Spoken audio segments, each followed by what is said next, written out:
Dosa lama atau kutukan. Ilmuwan dan spiritualis ungkap tanda bedanya. Ada satu pertanyaan kuno yang terus menghantui manusia dari masa ke masa. Pertanyaan yang tidak pernah benar-benar selesai dibahas karena menyentuh inti kehidupan itu sendiri. Mengapa seseorang mengalami kemunduran dalam hidup meskipun sudah berusaha keras? Mengapa ada orang yang terus tersandung pada pola kesalahan yang sama? Mengapa ada yang merasa seperti ditarik mundur oleh sesuatu yang tidak terlihat? Orang sering menyebutnya sebagai dosa lama, sebagian lain menyebutnya kutukan. Dua istilah yang terdengar mirip namun memiliki perbedaan yang sangat tajam bila dibedah secara psikologis dan ilmiah. Yang menarik adalah ketika dua dunia yang sering dianggap bertentangan, yaitu sains dan spiritualitas, justru memberikan jawaban yang saling melengkapi. Ilmuwan mendekatinya dari sudut perilaku dan memori bawah sadar. Spiritualis melihatnya dari arah energi batin dan getaran jiwa. Ketika dua perspektif ini diletakkan berdampingan, barulah terlihat gambaran yang jauh lebih jernih tentang apa yang sebenarnya menahan seseorang dari hidup yang ingin dicapai. 1. Dosa lama menurut psikologi modern dan ilmu memori. Dalam dunia psikologi, dosa lama bukan lagi sekedar kesalahan masa lalu. Istilah ini lebih mengarah pada pola yang terbentuk karena pengalaman emosional yang kuat. Pengalaman tersebut menanamkan jejak dalam sistem saraf sehingga seseorang bertindak bukan berdasarkan keinginan sadar, tetapi berdasarkan program lama yang masih aktif. Ilmuwan menyebutnya sebagai memori implisit. Memori ini tidak berbentuk gambaran atau cerita, ia tersimpan dalam tubuh dan refleks. Ketika seseorang pernah melalui pengalaman yang melibatkan rasa bersalah yang kuat, misalnya gagal memenuhi ekspektasi keluarga, menyakiti orang tertentu, atau melakukan hal yang bertentangan dengan nilai diri, maka otak menyimpan pola tekanan tersebut. Pola ini menjelma menjadi beban batin yang tidak terlihat. Para peneliti menyebut fenomena ini sebagai konflik internal tak sadar. Konflik ini muncul ketika perilaku baru bertabrakan dengan memori emosional lama. Contohnya, seseorang ingin membangun hubungan yang sehat, tetapi dalam dirinya masih tersimpan luka lama yang membuatnya takut dikhianati. Maka setiap langkah terasa tidak stabil, setiap keputusan mudah berubah, setiap peluang terasa seperti jebakan. Dosa lama membuat seseorang menjadi tahan, namun dengan arah yang keliru. Tubuh menahan bukan untuk melindungi, tetapi untuk mengulang pola lama. Dosa lama dalam sudut pandang psikologi bukanlah hukuman ilahi.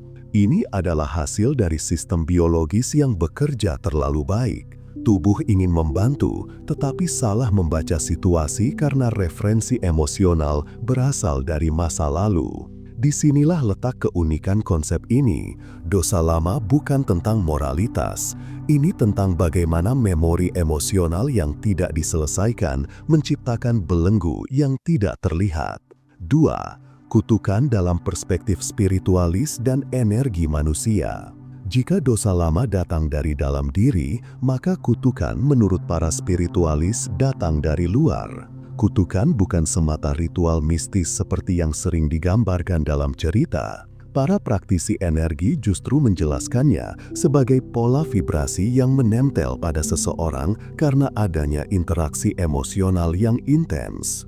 Getaran dari orang lain, terutama yang memiliki niat buruk, dapat mempengaruhi aura seseorang hingga menciptakan distorsi dalam arah hidup. Dalam ilmu energi, manusia tidak hanya terdiri dari tubuh fisik, ada tubuh halus yang menyimpan emosi, intuisi, dan getaran batin. Tubuh halus ini bisa mengalami gangguan seperti kabel yang tersangkut atau medan listrik yang terdistorsi. Kutukan adalah bentuk gangguan yang tidak berasal dari pengalaman pribadi, tetapi dari energi luar yang secara tidak sengaja atau sengaja diarahkan kepada seseorang. Spiritualis mengamati bahwa kutukan paling mudah terbentuk dalam dua kondisi. Pertama, ketika seseorang sedang berada dalam kondisi lemah secara batin. Kedua, ketika ada interaksi emosional dengan individu yang membawa energi negatif intens, misalnya iri hati, kebencian, dendam, atau keinginan menghancurkan. Energi negatif tersebut menempel seperti noda yang sulit hilang bila seseorang tidak sadar sedang mengalaminya. Perbedaan terbesar antara kutukan dan dosa lama terletak pada sumbernya. Dosa lama adalah pola internal yang terbentuk dari pengalaman pribadi. Kutukan adalah tekanan eksternal yang masuk ke medan energi seseorang. Namun dampaknya terlihat sangat mirip. Keduanya menciptakan hambatan dalam hidup, membuat seseorang kehilangan arah dan menurunkan ketajaman intuisi. Spiritualis menyimpulkan bahwa kutukan memiliki karakteristik khas, yaitu energi seseorang tiba-tiba berubah walaupun tidak ada peristiwa emosional internal yang memicunya. Seseorang merasa jatuh atau terseret tanpa alasan jelas. Ia merasa seperti ada yang menguras energi. Sementara dosa lama biasanya muncul sebagai respon terhadap peristiwa yang memiliki akar dari masa lalu. Kutukan lebih seperti gangguan yang datang dari luar dan mengganggu kestabilan batin seseorang. 3. Tanda fisik dan psikologis yang memisahkan dosa lama dengan kutukan. Untuk membedakan apakah seseorang sedang membawa dosa lama atau sedang terkena kutukan, ilmuwan dan spiritualis menggunakan indikator yang berbeda namun saling melengkapi. Ini menjadi bagian yang paling menarik karena dua sudut pandang yang sering dianggap berseberangan justru mengarah pada pola yang serupa. 1. Dari sudut pandang ilmu psikologi, dosa lama biasanya muncul dalam bentuk reaksi tubuh dan pola berpikir yang dapat dilacak. Misalnya, seseorang selalu cemas ketika berada dalam situasi yang seharusnya membuatnya tenang. Kecemasan tersebut memiliki pola tertentu, ada pemicunya. Ada hubungan antara peristiwa saat ini dengan pengalaman masa lalu. Reaksi tubuh terasa familiar meskipun menyiksa. Seseorang dengan dosa lama biasanya merasa mengenali rasa sakit yang muncul meskipun tidak dapat menjelaskannya secara detail. Indikator lain yang membedakannya adalah efek terhadap motivasi. Pada dosa lama, motivasi menurun karena tubuh sedang melindungi diri dari luka yang pernah terjadi. Sementara pada kutukan, motivasi menurun bukan karena perlindungan, tetapi karena energi positif tergerus oleh vibrasi dari luar. Perasaan yang muncul bukan rasa takut atau bersalah, lebih seperti perasaan kosong dan terbebani tanpa sebab. Perbedaan yang paling tampak adalah hubungan antara gejala dan cerita hidup seseorang. Jika gejala memiliki akar jelas, maka itu cenderung dosa lama. Jika gejala muncul tanpa akar, maka spiritualis menilainya sebagai energi luar yang mengganggu. 4. Cara ilmuwan mengidentifikasi pola dosa lama yang masih aktif dalam sistem saraf. Ilmu modern memiliki cara sistematis untuk mengetahui apakah seseorang masih membawa beban emosional masa lalu yang belum terselesaikan. Para peneliti perilaku menyebutnya sebagai pola otomatis yang berjalan tanpa kesadaran. Pola ini tidak sekedar muncul dalam bentuk emosi, tetapi juga dalam cara tubuh merespon dunia. Dengan cara pandang ilmiah, dosa lama dapat dikenali melalui konsistensi pola. Bila pola itu berulang dalam situasi berbeda, namun selalu menuju arah yang sama, maka itu adalah program emosional yang masih aktif. Bukan energi luar, bukan kutukan. Ini sepenuhnya skrip lama yang belum dinonaktifkan. 5. Cara spiritualis mengukur keberadaan energi kutukan pada seseorang. Sebaliknya, kutukan memiliki karakteristik yang berbeda dan tidak mengikuti pola psikologis seperti dosa lama. Para spiritualis melihatnya melalui perubahan pada medan energi seseorang. Perubahan itu bukan sekedar perasaan lemah atau merasa tidak bertenaga. Medan energi memiliki struktur tertentu yang dapat dirasakan melalui intuisi dan sensitivitas batin. Spiritualis berpengalaman biasanya memeriksa kestabilan aura. Aura yang sehat memiliki aliran halus, stabil, dan berputar dengan ritme seimbang. Ketika seseorang terkena energi luar yang negatif, aliran tersebut berubah. kadang bergetar terlalu cepat, kadang berhenti pada titik tertentu, atau bahkan bergerak tidak teratur. Perubahan ini bukan disebabkan oleh trauma masa lalu, tetapi oleh masuknya energi asing. Kutukan sering muncul setelah seseorang mengalami interaksi emosional yang sangat intens dengan individu yang membawa niat buruk. Akumulasi kebencian, iri, atau dendam dapat menciptakan gelombang energi kasar yang menempel pada medan energi korban. Energi tersebut tidak langsung menghancurkan, ia menurunkan stabilitas hidup secara perlahan dengan cara yang sulit dijelaskan secara logika. Spiritualis menggunakan dua indikator utama. Pertama, perubahan mendadak dalam keberuntungan kecil. Seseorang yang biasanya lancar dalam rutinitas harian, tiba-tiba sering mengalami hambatan kecil beruntun. Hambatan kecil itu tidak berakar pada keputusan pribadi. Kedua, hilangnya intuisi. Ketika kutukan bekerja, getaran seseorang menjadi kabur, sehingga kemampuan membaca arah hidup melemah. Seseorang sulit membedakan mana keputusan yang benar, padahal sebelumnya ia sangat tajam. 6. Perbedaan inti, akar, arah, dan dampak jangka panjang. Setelah memahami kedua konsep ini secara mendalam, perbedaan antara dosa lama dan kutukan menjadi semakin jelas. Perbedaan itu dapat dilihat dari 3 sudut, yaitu akar, arah, dan dampaknya. Akar dari dosa lama selalu dapat ditelusuri kembali ke pengalaman tertentu. Mungkin tidak jelas secara detail, tetapi ada hubungan antara gejala dengan cerita. Dosa lama tumbuh dari luka batin yang belum dipulihkan. Karena itu, setiap kali gejala muncul, ada rasa familiar, seperti menghadapi bayangan lama yang masih membekas. Akar emosinya bersifat internal. Kutukan tidak memiliki akar internal, energinya berasal dari luar. Tidak ada hubungan langsung dengan pengalaman pribadi. Gejalanya muncul secara acak, tidak konsisten, dan sering tidak masuk akal ketika dikaitkan dengan apa yang sedang dialami seseorang. Akar energi ini bersifat eksternal, sehingga sulit dilacak melalui analisis psikologis. Arah dari dosa lama selalu menuju perlindungan diri. Meskipun terlihat menghambat, pola itu muncul karena tubuh ingin menghindari rasa sakit yang dulu pernah terjadi. Dosa lama menciptakan dinding. Dinding itu membuat seseorang tidak terluka, tetapi juga membuatnya tidak bertumbuh.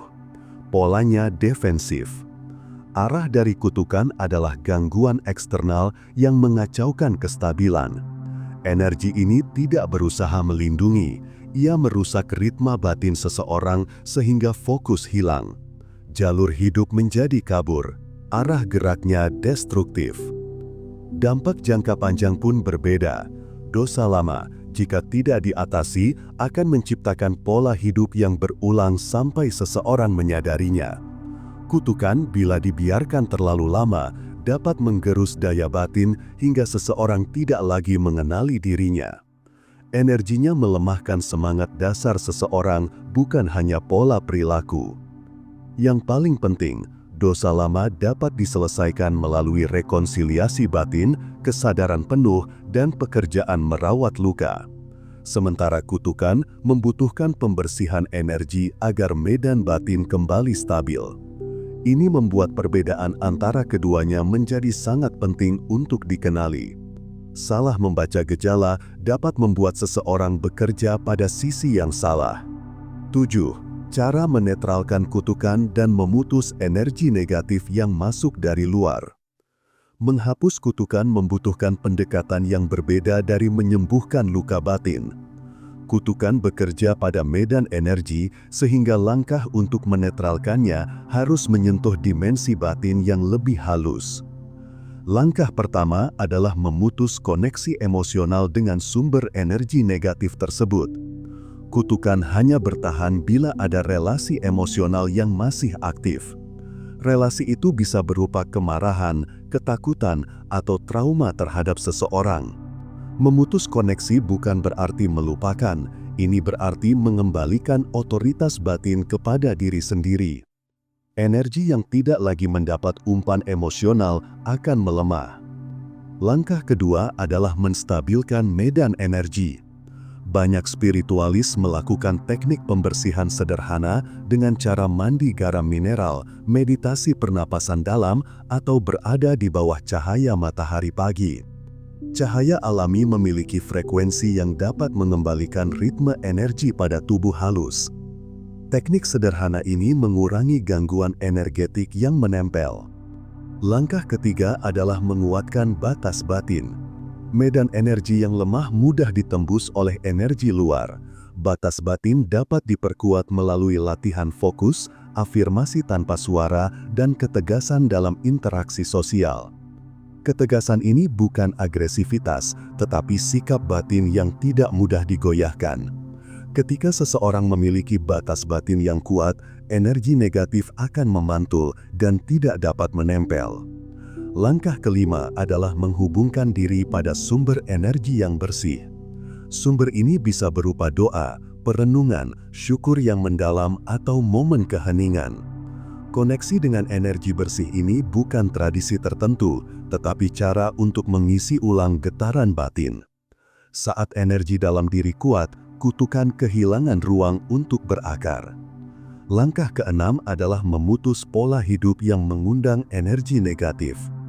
Seseorang yang berada di lingkungan penuh iri atau dendam lebih rentan terkena kutukan. Memperbaiki lingkungan emosional adalah bentuk proteksi. Ketika seseorang melindungi ruang hidupnya, frekuensi batin menjadi lebih stabil dan tidak mudah terseret oleh energi luar. Dengan pendekatan ini, kutukan dapat dinetralisasi. Medan energi kembali jernih seperti air yang mengalir. Batin kembali tenang, fokus hidup kembali terarah. Dosa lama dan kutukan sering terlihat sama di permukaan. Keduanya menciptakan hambatan dalam hidup, mengacaukan rencana, dan membuat seseorang merasa ditarik ke belakang. Namun setelah dibedah dengan teliti, perbedaan keduanya tampak sangat jelas. Dosa lama berasal dari dalam diri. Ia tumbuh dari pengalaman emosional yang belum terselesaikan. Sistem saraf menyimpan luka lama sehingga tubuh bereaksi seolah masa lalu masih terjadi. Dosa lama berakar pada cerita pribadi. Polanya defensif, tujuannya melindungi meskipun sering dilakukan dengan cara yang salah. Kutukan berasal dari luar diri. Ia muncul dari energi negatif yang menempel pada medan batin seseorang. Energi ini tidak memiliki narasi, tidak memiliki hubungan dengan masa lalu. Kutukan muncul ketika seseorang terpapar kebencian, iri, dendam, atau niat merusak dari individu lain. Polanya destruktif, tujuannya mengacaukan fokus dan kestabilan. Memahami perbedaan ini memungkinkan seseorang mengambil langkah yang tepat. Bila masalah berasal dari dalam, penyembuhan dilakukan melalui rekonsiliasi batin dan integrasi pola emosional.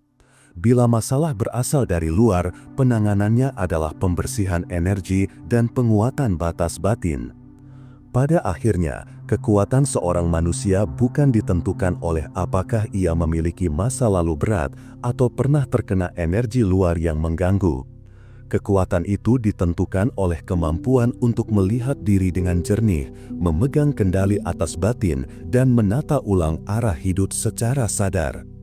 Ketika seseorang mampu membedakan dua belenggu ini, ia berdiri sebagai pribadi yang lebih kuat dari pengalaman masa lalu dan lebih tinggi dari energi luar yang mencoba menjatuhkan.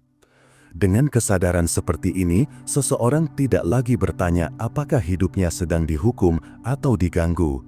Ia bertanya bagaimana ia memilih untuk berdiri hari ini, dan di titik itulah kendali kembali berada di tangan.